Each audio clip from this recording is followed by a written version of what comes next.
হসপিটালে ছদ্মবেশে বাচ্চাদের ক্ষতি করে তেজকে ফাঁসাতে এসে সুধার কাছে হাতে নাতে ধরা পড়ল সার্থক। হ্যাঁ বন্ধুরা, আমরা এমনটাই দেখতে পাবো শুভ বিবাহ ধারাবাহিকের আগামী পর্বগুলোতে।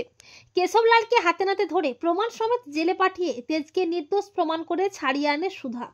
এরপর তেজ ও সুধা হসপিটালে যায় বাচ্চাদের দেখতে। অপরদিকে সার্থক ও তুহিনা প্ল্যান করতে থাকে বাচ্চাদের ক্ষতি করে তেজকে ফাঁসিয়ে জেলে পাঠাতে।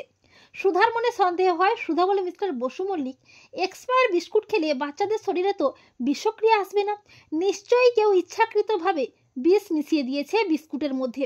এরপর সার্থক ওয়ার্ড বয়ের ছদ্মবেশে বাচ্চাদের কেবিনে ঢুকে পড়ে। সুধার মনে সন্দেহ হয় নার্সরূপী ছদ্মবেশী তুহিনাকে দেখে, তাই সুধা তড়িঘড়ি করে বাচ্চাদের কেবিনে যায়। এরপর সার্থক যখনই বিষাক্ত ইঞ্জেকশনটা দেবে করে, ঠিক তখনই সুধাও পৌঁছে যায়। সুধাকে দেখে সার্থক ও তুহিনা লুকিয়ে পড়ে। তবে সুধার হাত থেকে সার্থক পালাতে পারে না।